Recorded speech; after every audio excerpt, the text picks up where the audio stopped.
January 1944. Arlington Hall, Virginia.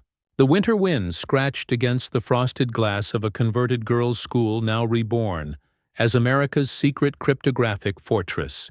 Inside, rows of dim desk lamps flickered above typewriters, their rhythmic clatter merging with the hum of electric heaters. Cigarette smoke curled in thin blue ribbons beneath low ceilings where the air smelled of stale coffee and carbon paper. A young cryptanalyst leaned forward, squinting through horn-rimmed glasses at a long sheet of 5-digit groups spilling from the teleprinter. Thousands of numbers, meaningless to most, but one repeated sequence froze him in place. It wasn't supposed to happen. Somewhere, far beyond those walls, a Soviet cable had slipped. A reused key, a fatal flaw. He marked the sequence in red pencil and quietly slid the paper into a folder marked Top Secret to be reviewed. That single repetition, invisible to the world, would open a window into an empire of hidden agents and coded betrayals. A war was raging across continents. But here, behind locked doors, another war had just begun, one that would remain buried for 50 years. By early 1944, the world stood on a knife's edge. Nazi Germany still gripped most of Europe. The Pacific raged with brutal ferocity, and the Allied powers, the United States, Britain, and the Soviet Union, fought shoulder to shoulder against a common enemy. Yet beneath the public alliance, a quiet mistrust simmered. It was a marriage of necessity, not affection. Even as Roosevelt, Churchill, and Stalin exchanged handshakes and promises, their intelligence services were already watching one another, probing for secrets that might outlive Hitler. Inside Washington, a small, unremarkable campus known as Arlington Hall became the beating heart of America's cryptanalytic effort. Once a finishing school for girls, it now housed the U.S. Army's Signal Intelligence Service, the SIS, a branch tasked with breaking enemy communications. Most of its staff were young, often civilians, hand-picked for their linguistic or mathematical talent. They lived in secrecy, bound by oaths, decoding messages from Tokyo, Berlin, and occasionally, Moscow. The Soviets, unlike the Germans or Japanese, used the gold standard of encryption, the one-time pad. Mathematically unbreakable if used correctly, it relied on random keys printed on paper pads, each page used once and destroyed. Every message, encrypted with a unique key, could never be solved by frequency analysis or pattern recognition. For years, cryptanalysts in Washington and London had stared at intercepted Soviet traffic, knowing it was useless, strings of perfect randomness, a fortress of mathematics. But war has a way of bending rules. As the Eastern Front consumed millions of lives and resources, the Soviet cipher bureaucracy in Moscow struggled to meet demand. Thousands of coded cables needed to be sent to agents, embassies, and trade missions around the world. Under pressure, some technicians reused key pages, a mistake so catastrophic it undermined the very security of the one-time pad. The first reused keys were subtle, scattered among thousands of otherwise perfect encryptions. No one knew at the time that this shortcut, a decision made in haste, would expose the deepest Soviet secrets. In late 1943, a handful of American intercept stations began recording encrypted Soviet traffic that passed through radio relays in New York and diplomatic lines from Washington to Moscow. Most of it was set aside, archived for possible future study. In a dim room of Arlington Hall, teams of cryptanalysts spent endless nights trying to make sense of these streams of numbers. They worked with pencils, graph paper, and punch cards, searching for mathematical irregularities. And one evening, a young analyst, his name lost to most history, noticed a pattern that shouldn't exist. Two messages shared segments of identical key. When one-time pad keys are reused, patterns emerge, however faint. Those patterns, when aligned, reveal cracks through which hidden words can leak. The breakthrough didn't come overnight.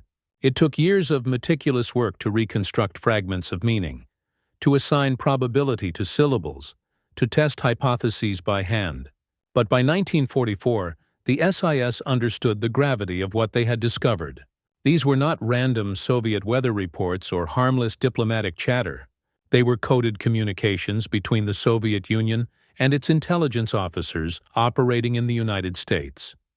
The Americans didn't yet know it, but they had stumbled upon the earliest traces of what would later be known as the VENONA project, one of the most secret and consequential intelligence efforts of the 20th century.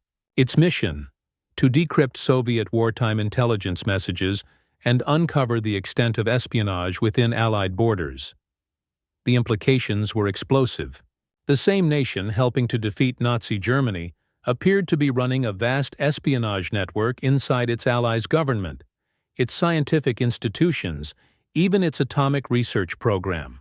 Yet in 1944, this realization was only a whisper within the walls of Arlington Hall. To act on it too soon risked tearing apart an already fragile alliance. So the analysts worked in silence. They decoded what they could, filed reports under strict classification, and told almost no one. Each partial translation was a fragment of a puzzle too dangerous to complete publicly. In Washington's corridors of power, Roosevelt's administration still spoke of Soviet partnership and post-war cooperation. But inside that small, smoke-stained building, a handful of mathematicians already knew the truth: that when the guns fell silent in Europe, another kind of war would begin, and it would not be fought with tanks or aircraft, but with codes, couriers, and silence. The shadows of this secret war deepened with every intercepted message, each one another glimpse into a network no one wanted to believe existed. By 1945, the great alliance that had carried the world through 6 years of global war began to show its fractures.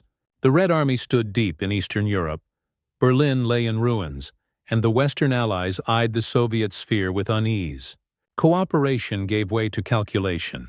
Beneath the public ceremonies of victory, a silent intelligence war was already underway, one born not from ideology, but from distrust. Inside Arlington Hall, the U.S. Army's Signal Intelligence Service expanded its Soviet section. Rows of analysts pored over mountains of intercepted traffic. Most of the messages were still unreadable, but slowly, through patient reconstruction of reused keys and comparative analysis, faint Russian words began to appear. One of the earliest decrypts revealed phrases about contacts, reports, and transfers. The context was unclear, but the tone was unmistakable. These were not diplomatic communications. They were instructions. At the same time, across the Atlantic, Britain's government code and cipher school at Bletchley Park had its own fragments of Soviet traffic.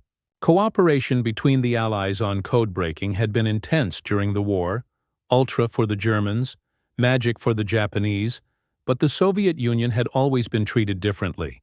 Intelligence on Moscow was shared reluctantly, if at all. The British, facing their own post-war uncertainties, began to coordinate cautiously with their American counterparts, exchanging fragments of intercepts through tightly controlled channels. Within these early decrypted messages, patterns of code names began to surface: antenna, liberal, crocodile, PERS. Each represented a real individual, somewhere within the Allied world, working in secret for the Soviet Union. At first, the connections seemed improbable. Many of the figures tentatively identified were respected civil servants, scientists, or even trusted government advisors. Some had been openly sympathetic to socialist causes before the war, but the notion that they were active Soviet assets felt like an overreach, the kind of paranoia intelligence officers were warned to avoid. And yet, with every new decryption, the evidence deepened. Reports about atomic research, U.S. foreign policy, and industrial production appeared in Soviet traffic. Even references to special scientific work, a phrase that would later be linked to the Manhattan Project, began to emerge. The messages were often fragmentary, but unmistakably sensitive. Someone inside America's most guarded programs was leaking information to Moscow.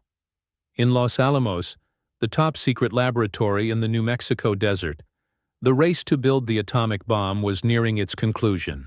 Yet Soviet intelligence had already placed several agents within the project.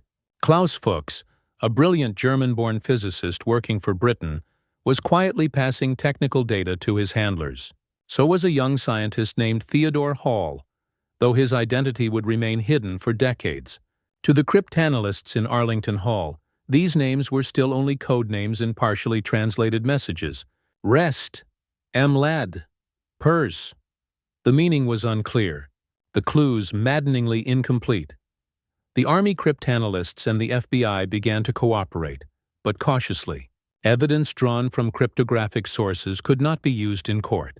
Revealing it would compromise the very methods that made it possible.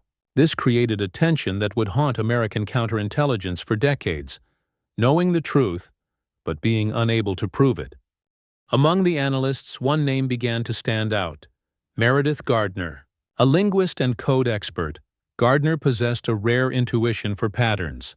In late 1946, after years of patient work, he succeeded in fully translating a Soviet message that directly referenced sensitive information from the Manhattan Project. It was the first undeniable proof that Soviet agents had penetrated America's atomic secrets. The shock reverberated quietly through military channels. The code-breaking section, now officially part of the newly formed Armed Forces Security Agency, was ordered to expand the Venona effort. Even as the Allies celebrated victory, they were preparing for a new enemy, one that had been an ally only months before. The fragile post-war optimism of Yalta and Potsdam began to fade into the grim reality of an emerging Cold War. Churchill's Iron Curtain speech in 1946 captured what many already felt. The age of partnership was over. Yet, few outside a handful of intelligence officers knew that the curtain had already been lifted, not in speeches, but in code. Inside a vault at Arlington Hall, thousands of Soviet intercepts sat waiting, their secrets slowly being pulled from mathematical oblivion. Each one hinted at a hidden world of couriers, dead drops, and double lives that had operated undetected during the war. For the men and women decoding these messages, the work carried a haunting irony. They had helped win the war against tyranny, only to discover that spies had flourished in the heart of democracy. And still they pressed on, quietly, methodically, knowing that behind every number group might lie the name of a traitor, a scientist, or an entire network waiting to be uncovered. The Shadow War had begun in earnest. The story of Venona is not just about numbers, machines, or classified files. It is, at its core, a story about people, brilliant minds laboring in obscurity, spies driven by conviction or ideology, and leaders forced to make impossible choices. Each perspective reveals a different truth about one of the most secret chapters in 20th century history. Inside Arlington Hall, the atmosphere was suffocatingly secretive. Analysts worked in small compartmentalized teams, each one knowing only fragments of the overall puzzle. Many were mathematicians or linguists pulled from universities, civilians in military uniforms, young men and women whose work demanded absolute silence. They lived double lives, ordinary on the surface, extraordinary in purpose. Their spouses and friends knew nothing of what they did each day. Some worked for years without ever seeing a full decrypted message, only endless columns of numbers that never seemed to end. The isolation was heavy. Mistakes were feared. Curiosity could be punished. Yet despite the monotony and secrecy, there was a sense of quiet pride. They understood that their work, invisible to the public, might one day change the course of history. Among them, Meredith Gardner emerged as a quiet legend. He wasn't a soldier or a spy master, just a linguist with a gift for logic and patience. Colleagues recalled his long hours hunched over yellowing paper, smoking endlessly as he tried to match patterns in Russian transliteration. Gardner's breakthrough came not through brilliance alone, but through endurance, the kind of intellect that could stare at chaos until it formed meaning. His notes, written in pencil, became the foundation of the Venona decrypts. He and his team were decoding a ghost war, revealing the outlines of treachery years before the public would ever know it existed. Breaking the Soviet one-time pad was, in principle, impossible. Every message encrypted with a truly random key should be mathematically unbreakable. But human error, multiplied across thousands of cables, changed everything. When Soviet clerks reused key pages by mistake, they unknowingly destroyed the system's perfection. Cryptanalysts exploited this flaw through a technique called differencing, comparing pairs of ciphertexts encrypted with the same key to expose traces of the original plaintext. What followed was a painstaking process of elimination and inference. Machines assisted, but most of the heavy lifting was done by hand, line by line, digit by digit. These were not the sleek computers of later decades. The analysts relied on IBM punch card tabulators and electromechanical sorters, primitive by modern standards but revolutionary for their time.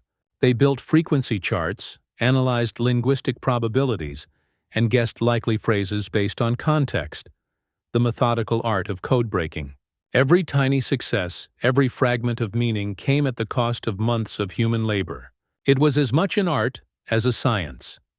By 1946, the analysts had developed standardized workflows: transcribe, align, compare, and test. Errors were common, frustrations constant. The process demanded patience on a scale few could endure. Yet each partial translation, however small, carried the weight of national security. A single decrypted word could shift an investigation or reveal the existence of a spy network. While the cryptanalysts worked in silence, the halls of Washington and London wrestled with the implications of their findings. The decrypted messages hinted at widespread Soviet espionage across both nations, but how to act on intelligence that could never be publicly acknowledged? The FBI, led by J. Edgar Hoover, demanded to use the decrypts to pursue espionage suspects. The military leadership, however, feared that revealing Venona's existence would destroy its value. If the Soviets realized their codes were compromised, the entire channel would go dark. A fragile balance emerged between secrecy and justice. The FBI received selected leads, disguised as information from other sources. Agents followed suspects without ever knowing that their identities had come from decoded Soviet cables. Arrests were rare, and prosecutions even rarer. Every move had to be measured against the risk of exposure. It was a frustrating dilemma. The government could know the truth but not prove it in court. In London, similar tensions gripped MI5 and MI6. Reports from the Venona decrypts hinted at Soviet penetration of British intelligence, even within their own ranks.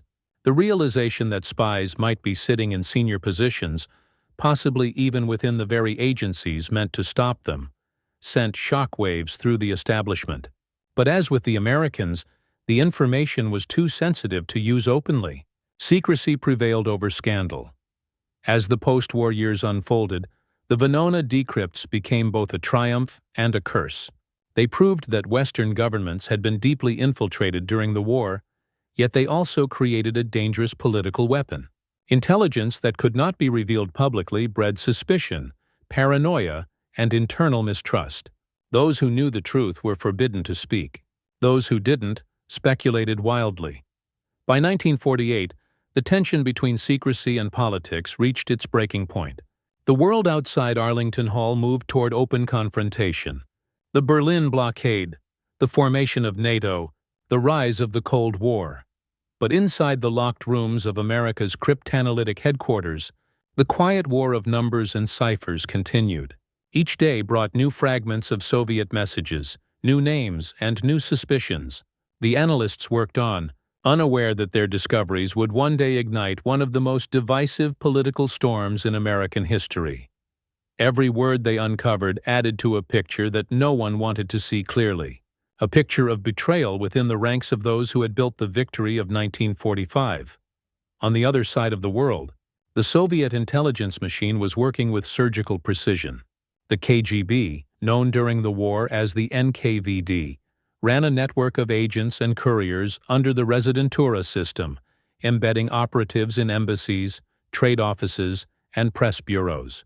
Each communication between Moscow and its field stations followed rigid protocols. Messages were encrypted using one-time pads, sent by diplomatic cable or radio, and often disguised as routine administrative traffic. Codenames protected both agents and sources. Names like Antenna, Rest, Caliber, Vauxhall. To outsiders, they were meaningless. To Soviet handlers, They represented living conduits of information. The Residentura operated under strict discipline. Couriers met their contacts in crowded cafes or public parks, never in private homes. Documents were photographed on miniature cameras, their film hidden in hollow coins, shoe heels, or fountain pens. Messages were passed through dead drops, concealed locations where information could be left and later retrieved without direct contact. Every operation was designed to minimize risk, but even perfect tradecraft was vulnerable to human error. A single slip, a reused code page, a mistimed radio transmission, an intercepted courier could unravel entire networks. As the Venona decrypts accumulated, a pattern began to emerge. The Soviets weren't improvising.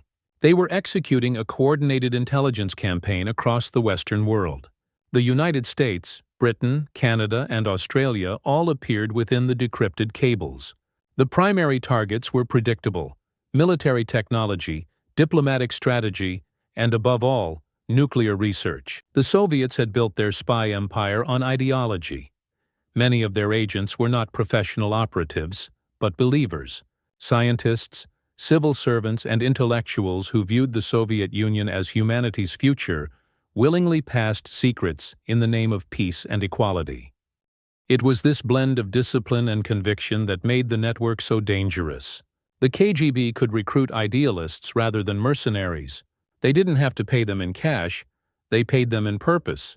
That moral certainty, cloaked in secrecy, became one of the most powerful weapons of the Cold War. In the deserts of New Mexico, far from the corridors of Washington, a new kind of power was taking shape. The Manhattan Project gathered some of the greatest scientific minds of the age: Oppenheimer, Fermi, Szilard, Teller. Their goal was to harness the atom before Germany could. Yet as the scientists worked behind barbed wire and armed guards, information flowed outward through invisible channels. Venona would later expose what security officers had only suspected: that the Soviet Union had managed to penetrate the heart of America's atomic program. The decrypted cables referred to special material, the project, and reports on the construction. Analysts didn't always know what these phrases meant, but the repetition was alarming. It wasn't until later cross-referencing that names like Klaus Fuchs, Theodore Hall, and David Greenglass appeared connected to codenames within the intercepts. Fuchs, a brilliant physicist and British citizen of German origin, had joined the British mission to Los Alamos and passed detailed theoretical reports to his Soviet handlers. Hall, barely 19, provided technical insights about bomb design.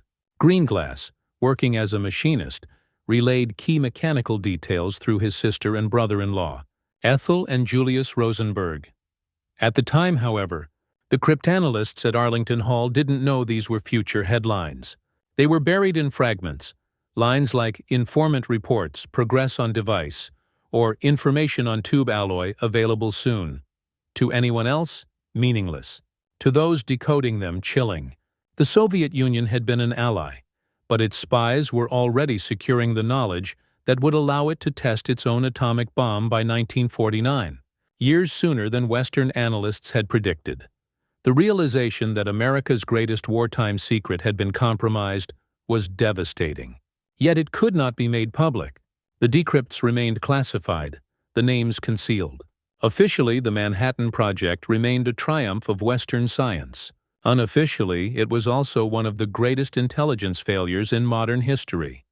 After the war, as tensions hardened into the Cold War, the discoveries of Venona created a deep moral crisis within the West.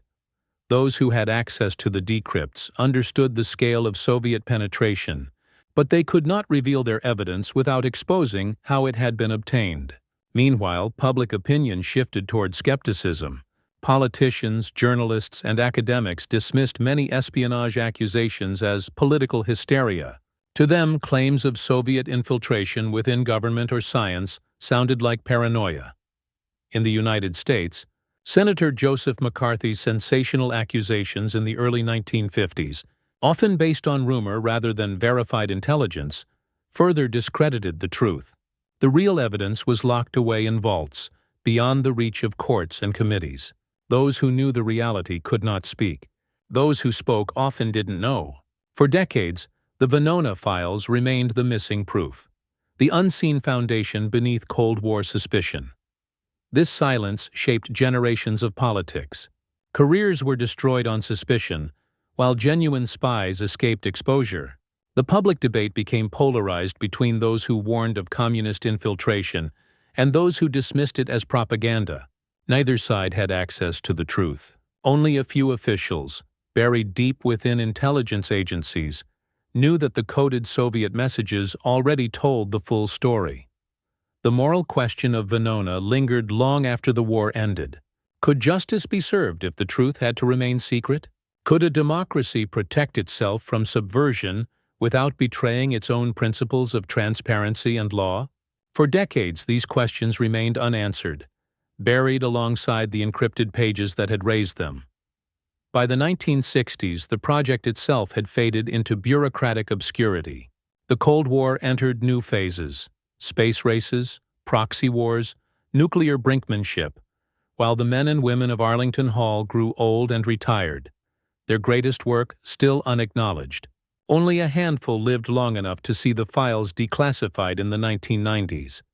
And when they finally were, the world would discover that what had once been called a conspiracy theory was, in fact, a meticulously documented reality, written not in speculation, but in code.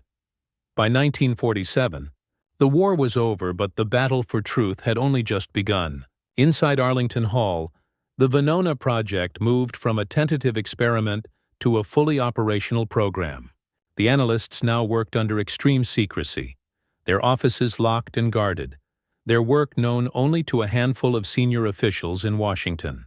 Every decrypted phrase, every half-understood code word, was typed on special paper and stamped top secret. Ultra.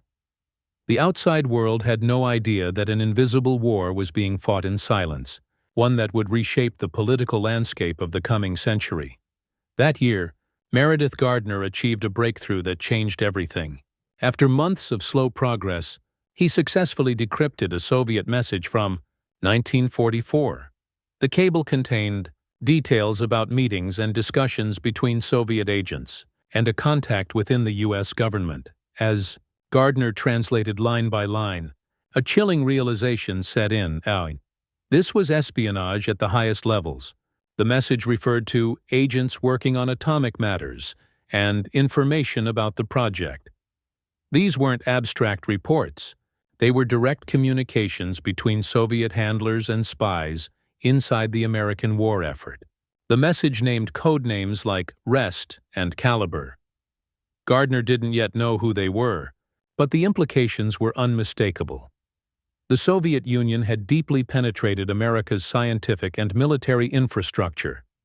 When the decrypted report reached the FBI, J. Edgar Hoover was stunned.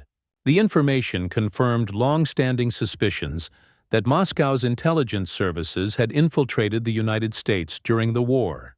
But Hoover faced an agonizing dilemma: how to act on intelligence that could never be revealed. If the Soviets learned their codes were broken, the channel would go dark forever. He authorized investigations under cover of independent sources, directing agents to shadow the suspected individuals without ever citing Venona. It was a delicate dance between secrecy and justice, one that demanded near perfection from every investigator involved. Meanwhile, across the Atlantic, British counterintelligence faced its own nightmare. Venona decrypts hinted that some of Moscow's most valuable sources were operating from inside British intelligence itself. The messages spoke of agents embedded within the Foreign Office and even the newly established MI6. As the decrypts accumulated, patterns began to point toward a ring of high-ranking officials who had been passing information to the Soviets since the 1930s. Their names would one day shock the world: Kim Philby, Donald McLean, Guy Burgess, and Anthony Blunt, the infamous Cambridge Four. But in the late 1940s, those names were still hidden behind code words. The British and Americans knew something was terribly wrong, yet the evidence remained incomplete. Venona revealed code names, not confessions. Chanin Homer, Page, Ellie, and Hicks. Each represented a mystery waiting to be matched to a real identity. Analysts in both countries began a painstaking process of cross-referencing schedules, travel records, and known contacts to match code names with suspects. It was slow, exhausting work, like piecing together a puzzle where half the pieces were missing, and the picture kept changing. Then, in 1949, the impossible happened. The Soviet Union detonated its first atomic bomb far earlier than Western intelligence had predicted.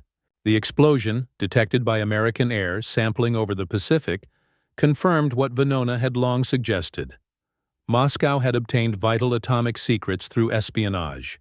The realization shook the Western world to its core. The monopoly on nuclear power, which the United States had counted on for global leverage, was gone. The balance of power had shifted overnight. At Arlington Hall, the decrypts took on new urgency. Messages that once seemed obscure now appeared as smoking guns. One cable referred to the physicist from England. Another mentioned reports sent by the young American. These clues, when cross-referenced with FBI and MI5 investigations, eventually led to the identification of Klaus Fuchs, the brilliant British scientist who had worked on the Manhattan Project. His confession in 1950 confirmed the worst fears of the Venona team. Their hidden work had uncovered a spy who had handed over the blueprints of the atomic bomb to the Soviet Union. Fuchs's arrest sent shockwaves through both governments. In Washington, Truman demanded to know how far the infiltration went. In London, MI5 scrambled to assess how many more of their own officers might be compromised. The Venona decrypts pointed toward additional agents, names hidden behind code names that analysts slowly began to unravel. Among them was a figure later identified as Donald Maclean, codenamed Homer, a senior British diplomat who had provided Moscow with information about U.S. nuclear strategy and post-war negotiations. As investigations intensified, one defection changed everything. In 1951, Maclean and Burgess fled to Moscow just days before they were to be arrested. Their escape confirmed the existence of a deep and organized Soviet spy network within the British establishment. The revelation stunned both governments, and for the Venona team, it was bittersweet validation. Their cryptographic ghosts had names, faces, and passports. What began as anonymous digits on teleprinter paper had exposed some of the most damaging espionage in modern history. Inside Arlington Hall, Gardner and his colleagues watched the fallout unfold with quiet disbelief. They had known for years what the world was only now beginning to learn, that wartime friendship had masked an invisible enemy, one operating from within. Yet even as their work proved invaluable, they remained bound by secrecy. They could not reveal the source of their discoveries. They could not claim recognition. They could only continue decoding, watching history unfold from behind closed doors. And as more names emerged from the tangled web of code names and cables, one question grew impossible to ignore. How deep did the betrayal truly go? By the early 1950s, the full magnitude of the hidden war was becoming clear. What had begun as a handful of curious patterns on cipher sheets had evolved into a revelation that the Soviet Union had penetrated nearly every corner of Western power, from foreign ministries to laboratories, from intelligence agencies to the very committees shaping post-war policy. Yet, even as the truth began to surface, the men and women who had uncovered it remained silent, locked within their classified world at Arlington Hall. The Venona decrypts had not only confirmed espionage, they had rewritten the map of the Cold War. Each decoded message carried the weight of political dynamite. Among the most explosive were those pointing toward an American couple, Julius and Ethel Rosenberg. For years, the FBI had investigated whispers of a spy ring connected to atomic secrets, but it was Venona that provided the hidden thread linking the evidence together. The decrypted cables referenced Liberal and Antenna, operatives who relayed information about atomic developments through a courier system in New York. By cross-referencing timelines, the FBI concluded that these codenames corresponded to Julius and Ethel Rosenberg. The revelation set off one of the most controversial espionage cases in American history. In 1950, The Rosenbergs were arrested and charged with conspiracy to commit espionage. Their trial gripped the nation, unfolding against the fevered backdrop of McCarthyism and growing anti-communist paranoia. The evidence used in court came largely from human sources, not from Venona itself. The decrypts remained too secret to disclose, but their shadow hung over every word of the proceedings. When the Rosenbergs were convicted and executed in 1953, the world divided sharply. Some saw them as traitors who had endangered millions, others as scapegoats of a nation consumed by fear. Only decades later, when the Venona files were finally declassified, would historians confirm what the codebreakers had long known? Julius Rosenberg had indeed spied for the Soviet Union, while Ethel's role, though smaller, had not been entirely innocent. Across the Atlantic, the British government faced its own reckoning. After the defection of Burgess and Maclean, suspicion turned toward their close friend and fellow Cambridge graduate, Kim Philby. Charming, well-connected, and impeccably English, Philby had risen to senior ranks within MI6. Yet the decrypted Soviet cables painted a disturbing picture.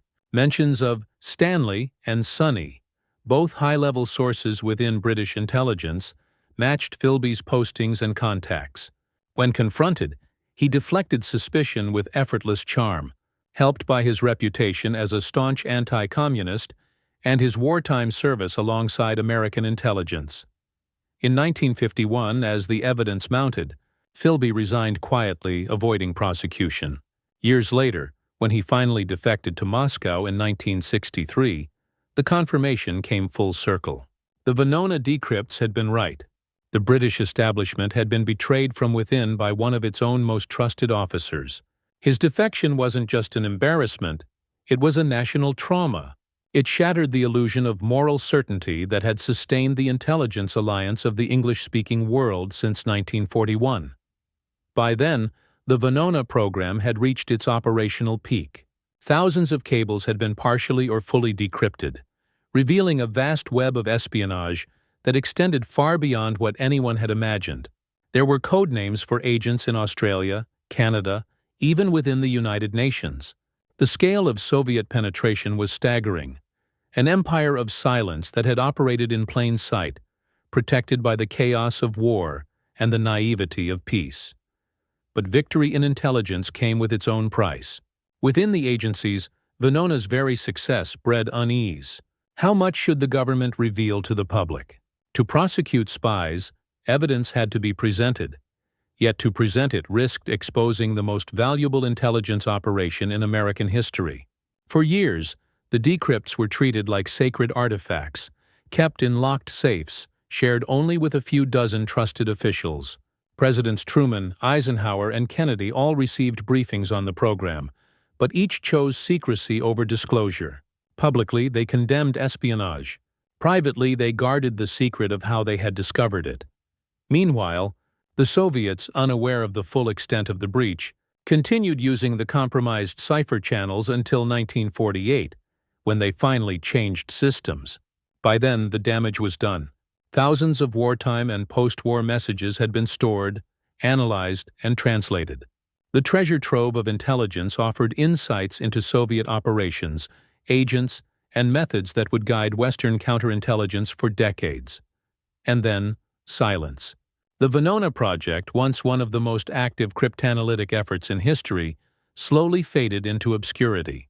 The Cold War rolled onward, through Berlin, Cuba, Vietnam, and the men and women who had fought the war of numbers retired quietly, carrying their secrets into old age. Some died never knowing that their work would one day be recognized. Others lived long enough to see it finally unveiled. In July 1995, more than 50 years after that first intercepted cable arrived in Arlington Hall, the U.S. government declassified the Venona papers. Nearly 3,000 decoded messages were released to historians and the public.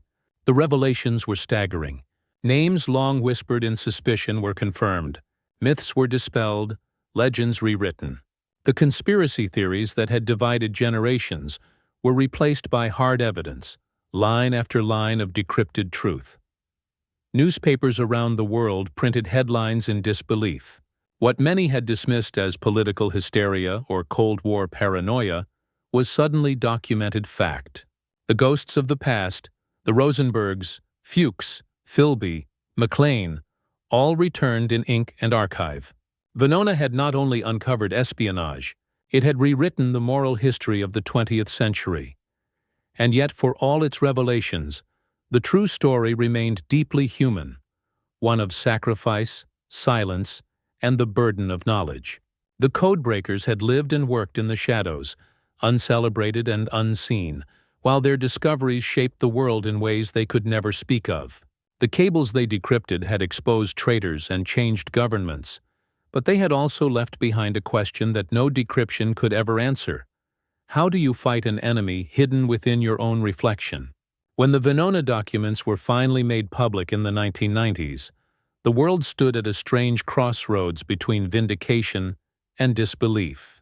For historians, intelligence officers, and the dwindling survivors of the original cryptanalytic team, it was a moment of long-delayed recognition. For decades, the truth had lived in locked drawers, hidden behind layers of classification. Now, at last, the words they had decrypted under fluorescent lights and cigarette smoke were free for the world to read. But freedom came with revelation, and revelation brought reckoning. The release of the decrypts confirmed what few had dared to say openly during the Cold War. The Soviet Union had mounted one of the most successful espionage campaigns in modern history. Nearly 3,000 decrypted cables revealed hundreds of agents operating across the United States, Britain, and beyond. Some had been long suspected. Others were total surprises. They had infiltrated the Manhattan Project, the State Department, and even the White House advisory staff. For the intelligence community, the documents read like a catalog of lost trust, a reminder that the enemy had not needed to invade by force when infiltration from within had worked so well. The scale of the exposure stunned even seasoned historians. Over 200 individuals were identified in the decrypted traffic, though not all could be conclusively matched to real names. Many had died long before declassification. Others had lived respectable public lives, never charged, never confronted. The decrypts did not convict, but they confirmed. They showed how deeply ideology had blurred the line between loyalty and betrayal in the turbulent years of the 1930s and 1940s. For the families of the accused, the revelations were a painful reopening of old wounds. The children of Julius and Ethel Rosenberg, who had spent their lives insisting on their parents' innocence, found themselves confronting undeniable evidence that their father had indeed passed information to Soviet handlers.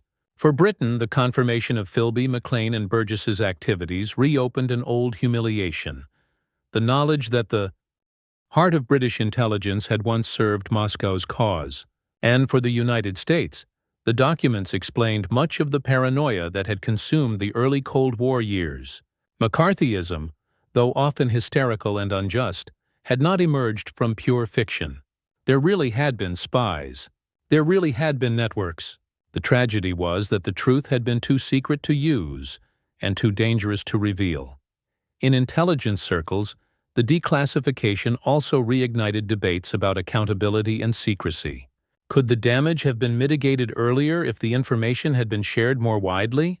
Or would disclosure have doomed the code-breaking operation and left the West blind to Soviet intentions? Many veterans of the program defended the secrecy as necessary. Others argued it had allowed the guilty to escape justice. The dilemma was timeless: how to protect a nation without betraying the very freedoms it sought to defend. For historians, Venona became a lens through which to reinterpret the entire Cold War. It explained the urgency of early nuclear arms development, the deep mistrust between allies, and the relentless focus on internal security. The decrypted cables showed that espionage had not been peripheral. It had been central to the Soviet strategy of survival and dominance. Information, as much as armies or missiles, was a weapon. Within the intelligence community, the lessons of Venona echoed far beyond its time. The operation proved that patience and mathematics could achieve what brute force could not. It taught generations of cryptanalysts that human error, not technology, was often the key to victory. And it reaffirmed a sobering truth: No system is unbreakable forever. The success of Venona also reshaped global intelligence cooperation. The joint efforts between the United States and Britain in decrypting Soviet traffic laid the foundation for what would become the Five Eyes Alliance, the most extensive intelligence-sharing partnership in modern history. What began as a wartime collaboration evolved into a permanent structure for global surveillance and code-breaking, still in operation today. Yet behind the triumphs and strategic outcomes, the human cost remained invisible. The men and women of Arlington Hall received no medals, no public recognition. Their work had changed the course of world politics, yet most went to their graves without acknowledgement. Some died still under oath, their stories untold. Theirs was a victory carved in silence, one that history would only whisper decades later. As the world parsed the meaning of the decrypted pages, one realization settled over scholars and citizens alike. What had once been dismissed as a conspiracy theory had been, all along, the hidden architecture of modern history. The declassification of Venona did more than settle old debates. It reshaped the moral and strategic understanding of the entire Cold War. For half a century, history had been written through fragments, political speeches, partial testimonies, memoirs colored by ideology. Now, with the decrypts laid bare, the missing pieces finally aligned. Historians could see how espionage, secrecy, and human conviction had converged to shape the geopolitical order of the post-war world.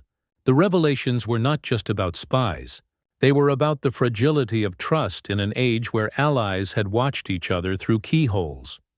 In Washington, the Venona files became an essential reference for analysts reassessing the origins of Cold War tension. They proved that Soviet intelligence operations had begun long before 1947, long before the Iron Curtain was spoken of. Moscow had been preparing for the ideological confrontation, even as it fought Hitler's armies. The Western alliance, it seemed, had been a temporary convenience built on necessity rather than genuine unity. In this light, the post-war distrust between the superpowers appeared less like paranoia and more like foresight. Yet the truth carried its own burdens. Many of those who had dismissed early warnings about Soviet infiltration, journalists, politicians, academics, were forced to revisit their positions. The reputations of men once condemned as alarmists were quietly rehabilitated. Figures in the FBI and MI5 who had been criticized for excessive suspicion were, in retrospect, vindicated. But vindication came too late to undo the damage. The political divisions of the 1950s, the hysteria of McCarthyism, and the erosion of civil liberties had already left deep scars. Venona revealed that while the threat had been real, its mishandling had nearly torn Western democracies apart from within. The operation also transformed intelligence philosophy itself. In the years that followed, the NSA and its British counterpart GCHQ built vast new infrastructures for signals intelligence, learning from Venona's lessons. They invested heavily in cryptanalysis, secure communication, and counterintelligence vetting. Never again would wartime allies share information without suspicion. Every alliance, no matter how close, now carried a quiet undercurrent of surveillance. Trust had been replaced by verification. On a personal level, the people behind Venona faded into anonymity. Meredith Gardner retired quietly in 1972, never seeking fame or fortune from his work. When journalists approached him after the declassification, he declined interviews, offering only modest acknowledgement of what he had done. His former colleagues, linguists, mathematicians, analysts, scattered into civilian life. They had been part of a hidden chapter of history, one whose significance only the future could measure. For the Soviet Union, the exposure of Venona's details came long after the state that ordered the espionage had collapsed. The KGB's archives, when later opened in part during the 1990s, corroborated much of what the American decrypts had revealed. To the Russians, the story was both a point of pride and an embarrassment, pride in the effectiveness of their wartime intelligence, and shame in the realization that the great unbreakable system had been compromised by their own errors. Historians in Moscow studied the files with the same fascination as those in Washington, tracing how small bureaucratic mistakes in 1943 had quietly altered the balance of global power. The wider world, however, saw Venona as more than a cryptographic triumph. It was a parable about human imperfection, about how ideology, secrecy, and trust could entangle entire nations. The story of the codebreakers reminded the world that history is rarely written in grand battles alone, but often in forgotten offices, under dim lights, by people whose names never make the headlines. Theirs was a war fought not with guns, but with patience and silence. By the time the final Venona decrypt was released, most of the original analysts were gone. Their work had lived in obscurity, their sacrifices known only to classified files. Yet their legacy endured in every intelligence operation that followed, in every cryptographic program that traced its lineage back to Arlington Hall. The idea that mathematics could shape destiny, that a simple repetition of numbers could expose an empire of secrets, became a lasting truth of the modern world. Venona closed an era of doubt, but it also opened one of reflection. The war of codes had ended, but the questions it raised about loyalty, morality, and truth remained unresolved. The documents had spoken, but understanding them required something greater than decryption. It required confronting what humanity does in the name of belief. In the end, the story of Venona is not one of victory or defeat, but of revelation. It is a testament to the power of patience, intellect, and silence. A reminder that wars are not only fought with armies, but also with minds.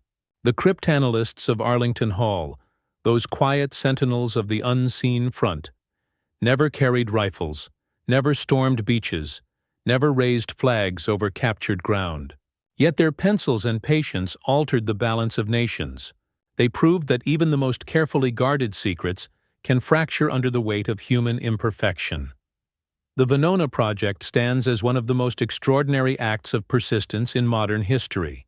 50 years of secrecy preserved not for glory, but for protection. In a world driven by politics and emotion, the analysts worked only with facts, numbers, and fragments of truth. They lived in the background of history, never asking for recognition, knowing that silence was their only shield. When the truth finally emerged decades later, it vindicated not only their labor, but the very principle of unseen service. Yet beyond the technical triumph lies a deeper human lesson.